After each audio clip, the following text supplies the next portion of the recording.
If you've seen Critical Role or Dimension 20, you already know what voice acting can bring to a role-playing game. You come to do business, ain't I? And there's no reason that couldn't be you. Now, you might be thinking, but Critical Role and Dimension 20 are professional voice actors. There's no way I could potentially do that. And you'd be kinda sorta correct. It would take a lot of time and practice to master voice acting to a degree those guys can pull off. But that's not what I meant when I said that there's no reason that couldn't be you. Pushing maybe too at most with him on there, but you know. What stands out in every moment of their campaigns is that they're having a blast. See, I wasn't referring to the result of doing incredible voices or accents. I was talking about having fun at the table while doing voices. Now, what if I told you that you can do awesome voices in D&D without having to learn accents? And you don't have to be a master voicer to do that.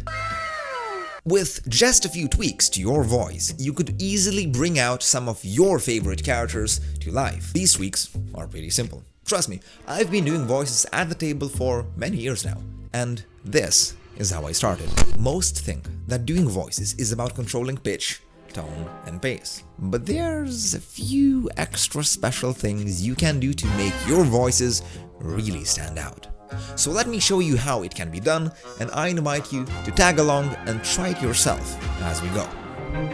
Part 1. Changing your voice.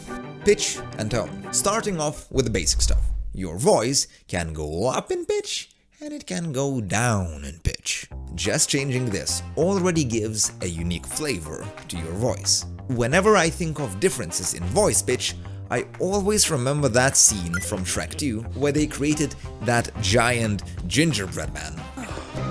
Look out below! That's right, follow the pretty pony! Pretty much the same character, two different voice pitches. One is tiny, the other one is big. And there are different ways you can use voice pitch and tone to make your characters different. Here's an example. Let's take a phrase, "Any problems here, Warden?" Now try saying it in a high-pitched, slightly jittery voice. "Any problems here, Warden?" You immediately sound like a street urchin, and that's nervous and possibly in trouble. Oh, I can see it. Now take that same sentence, but say it in a lower, more rugged voice. "Any problems here, Warden?"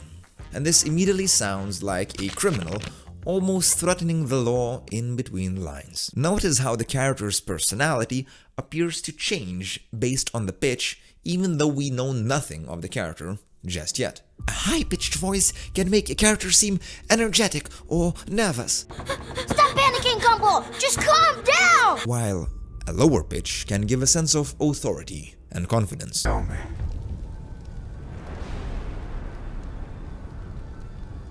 Do you bleed? Pace and rhythm. Another easy voice adjustment you can do is altering the speed and the rhythm of your speech. This can create a natural pace for your character and just embody who they really are. And it can lead to some pretty funny situations, to be honest. Darling, I've forgotten your name.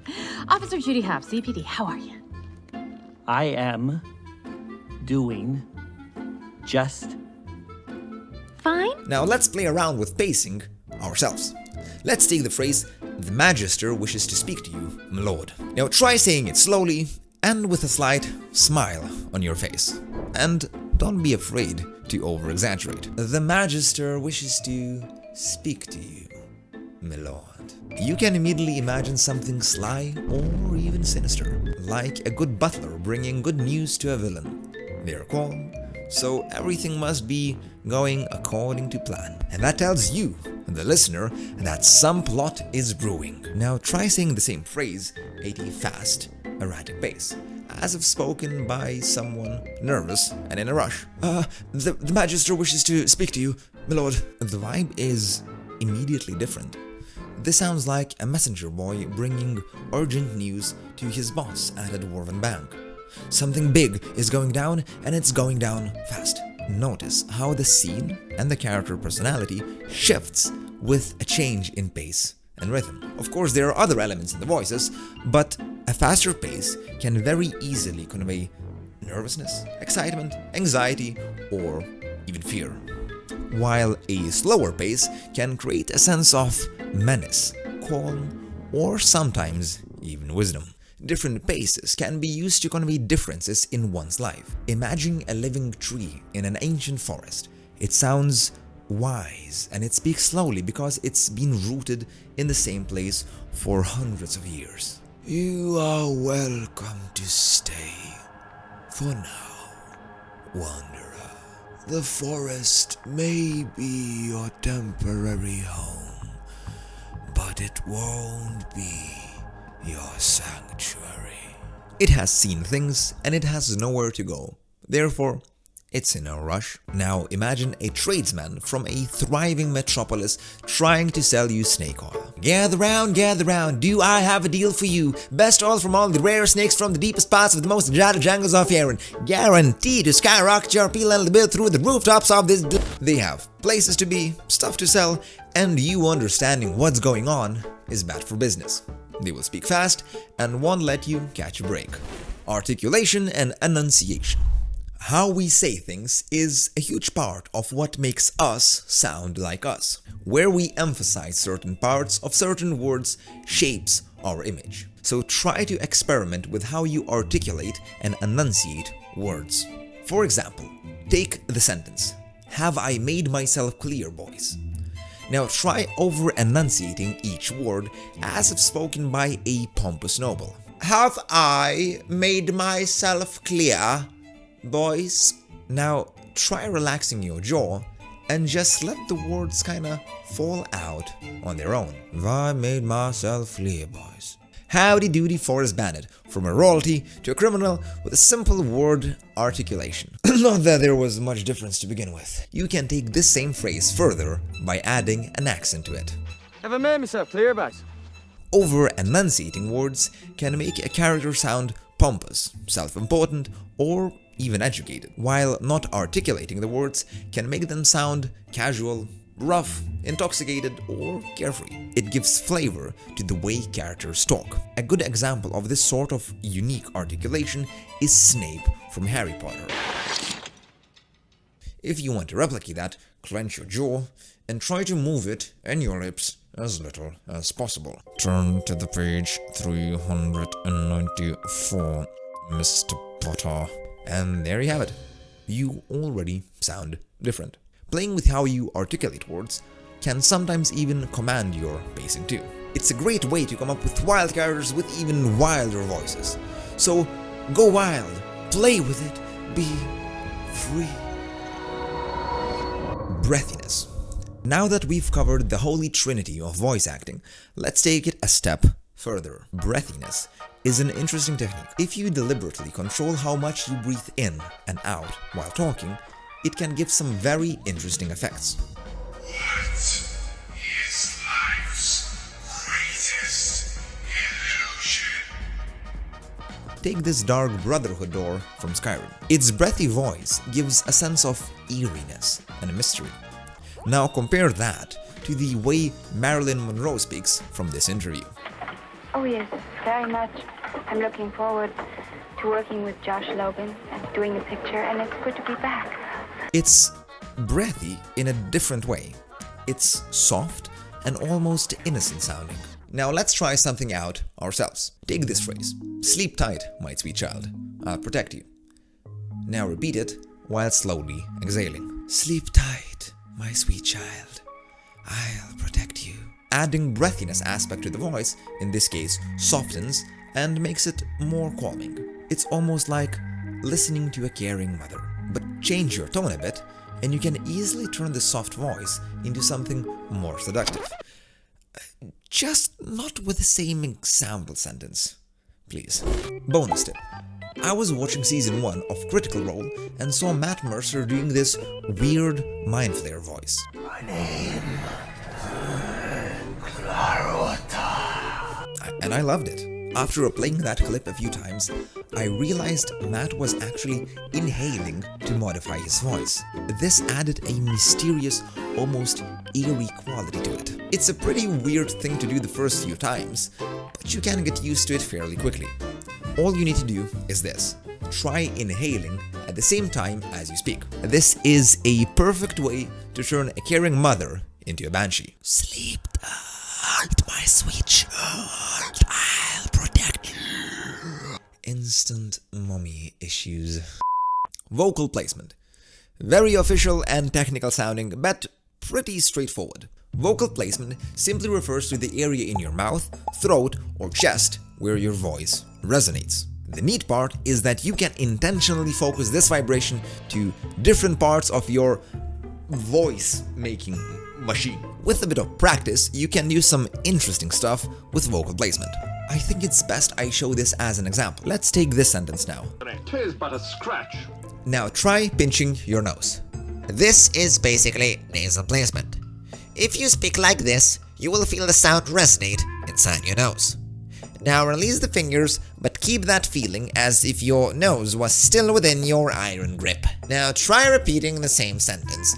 'Tis but a scratch. And I immediately want to slap myself, because all I see is a noble looking down at their wounded bodyguard, refusing to give him a break. Nasal placement is perfect if you want to create a snobbish or slightly whiny character. Now try shifting your focus to your chest. Just allow your voice to resonate somewhere here. And repeat the same sentence. 'Tis but a scratch. This results in a more powerful, booming voice, which can be used for something like a warrior or a paladin. The chest placement makes it immediately sound like you're downplaying a serious injury. Great for dramatic effects. And lastly, we come to the head placement. Imagine pushing the sound to the roof of your throat. Now when you speak, you should feel the vibrations near the back of your head or behind your ears. Also, try to release as little air as possible when speaking. And now repeat the same sentence. 'Tis but a scratch, and you get a Warcraft peasant. Or someone who sounds a bit goofy and confused. And speaking of goofy, Goofy's voice is basically built on this. Hey there! Happy birthday, pal! A quick side note, I still haven't found a way to make head placement sound serious. Every single character I do sounds just quite, well, stupid. Now, if you manage to do that, or make somebody sound actually serious with his voice, let me know in the comments. Vocal fry and vocal breaks. Now we get to the nitty-gritty of it. More gritty than nitty, to be honest. Vocal fry is the creaky, low-pitched sound that happens when you speak with a very low vocal cord tension. While vocal fry is often used in singing, it can be also used to create unique character voices. Listen to this clip from Fallout New Vegas and tell me this is not the most badass-assest voice you've ever heard. So you came, courier. To what? Watch your homeland burn one last time? Kill me, perhaps? Along with a particular accent and enunciation, this voice is mostly vocal fry. Yes, it's also very low, but it's pretty easy to mimic it with vocal fry. Now, in order to do vocal fry, first try saying hi and extend the I. Hi. Then, start lowering the pitch and relaxing your voice. Hi. Hi. Or you can do the same thing by humming.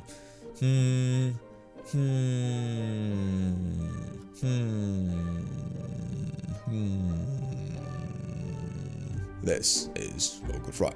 Using this technique, let's create a zealous and idealistic paladin of the light. His voice should be rough and confident, like he has no time to entertain doubt. Let's take the sentence, tell me, Speaker Froth, do you know what evil looks like? And add vocal fry. Tell me, Speaker Froth, do you know what evil looks like? As you can see, adding vocal fry to your voice can do a lot. In this case, it gives a degree of creepiness and confidence to the sentence. It can also bring listeners to the edge of their seats. If you find vocal fry to be difficult, don't be discouraged. Vocal distortions are not that easy and can take time to learn. So keep at it and just try to relax as you do that. Another vocal distortion is a vocal break, or sometimes called a voice break. It's a sudden shift between different vocal registers. It's a technique typically used when singing or sometimes just happens when speaking. To oversimplify, these registers are essentially your chest voice and your head voice. Now, a vocal break happens when you shift from one register to another and the shift is not smooth. This can cause a noticeable change in tone, often resulting in a cracking or a breaking sound. These vocal breaks actually quite often happen when someone's voice is still forming, and for some reason, it's often used with a lot of robot characters. Interesting fact, you're not breathing real air. It's too expensive to pump this far down. Almost as if every robot character creator had some sort of a puberty fetish. Huh. Anyways, let's try doing a vocal break. Try saying hi again in your natural voice. Hi. Now try saying hi again, but hi. Hi. Hi. Hi. Hi. Not that high. Try saying hi again, but in a high pitch, please. Hi. In order to do a vocal break, you just quickly transition between the registers. Hi. Hi. Hi. Using this, let's create a character. An awkward, nervous voice for a young apprentice talking to a barbarian. I'm not quite sure if this is what my master meant when he said we need to grab the bull by its testicles. As you can see, adding vocal breaks to your voice can make you sound more timid or even unsure. Or if you want to make a robot character, I won't judge. Bonus tip. There is a technique in singing called false chord distortion or false chord screaming. It is generally used in heavier music styles.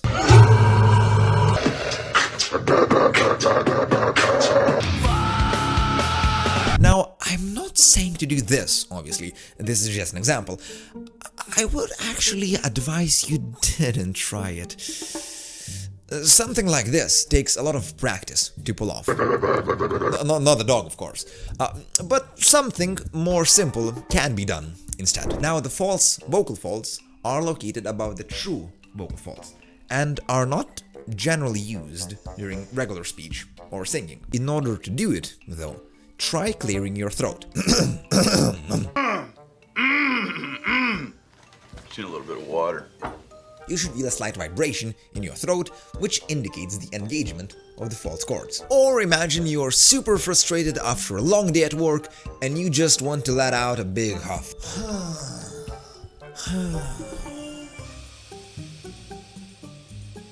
This is false chord distortion, and it's a perfect way to create that big bad evil character for your D&D game. So 4 little lambs enter the wolf's den. I was just getting hungry.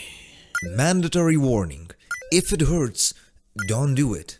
All of the vocal distortion techniques, especially false chord screaming, can be dangerous to your voice if done incorrectly. If there is any pain, stop immediately. If done correctly, there should not be any pain. Doing any vocal distortions correctly is a difficult thing. So if you want to learn, make sure to look up tutorials on YouTube, or even better, take a lesson with a vocal coach. Number 7. Add physicality. Not what you'd expect in a voice video, but incorporating physical gestures, posture, and even facial expressions can help you do voices. It makes you more physical and immersed into the character, almost as if you physically become that character. Have you seen the video of Benedict Cumberbatch voicing Smaug for the movie Hobbit? He is going absolutely mental there, rolling on the ground and twisting about as if he was in a live-action movie. But that's precisely what makes his performance so good. For you, it could be a facial expression that the character has. Or perhaps it's the posture. Or perhaps the character is simply smoking a pipe. Whatever you add, it can make it easier to fully inhabit your character. And in turn, that positively affects your voice.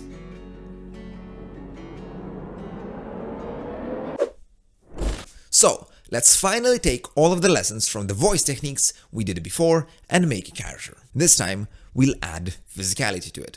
Let's say we're playing an NPC in a D&D game. A very classical archetype a crazy alchemist. I would imagine they would be hunched, walk with a cane, and usually sport some sort of a crazed expression. With that in mind, let's take this line and make it crazy. My name is Phileas, and, well, if you need potions, I have those in abundance. As based on the previous tips, let's raise the pitch and add some voice cracks. My name is Phileas, and, well, if you need potions, I have those in abundance. Now let's add physicality to this. Hunched posture, cane, and a crazed expression.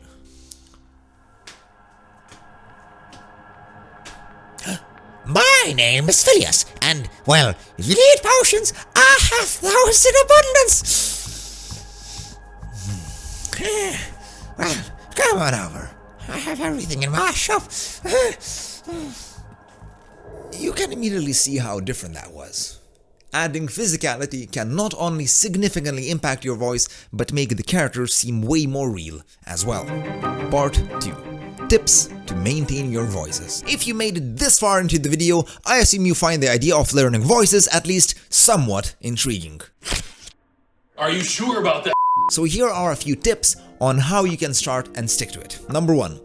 Expanding your vocal library. A really good way to improve your character voices is by actually mimicking what you hear. Listen to accents, dialects, and character voices from movies, TV shows, and video games. But I'm not a good man, Jimmy Brooks. When you find something that you like, try to mimic it. Learning a variety of impressions and accents can really make you more confident with any voices that you do. So find recordings, clips, and/or interviews featuring that target voice that you want to study and practice along with it. The more material you have to work with, the better you'll be able to understand the nuances of that specific voice. Number 2. Record and analyze.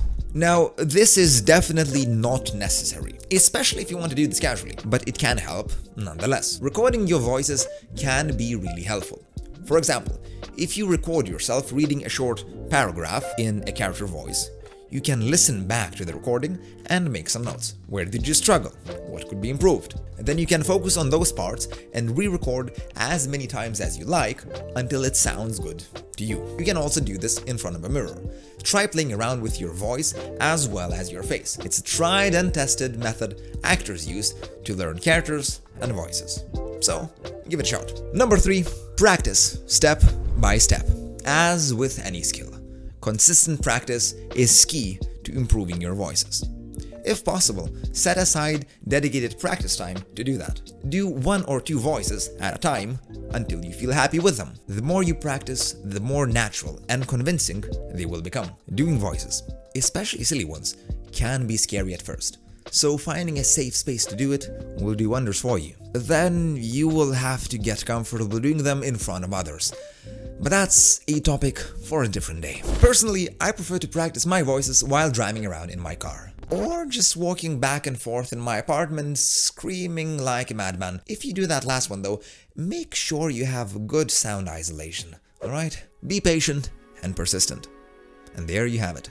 All the tools you need to start doing voices. Don't be discouraged if your voices aren't perfect right away. Just give it time. Just like with anything. But most importantly, have fun. Doing voices, however silly, is still an art, and every artist has their unique style. So, embrace yours and go crazy!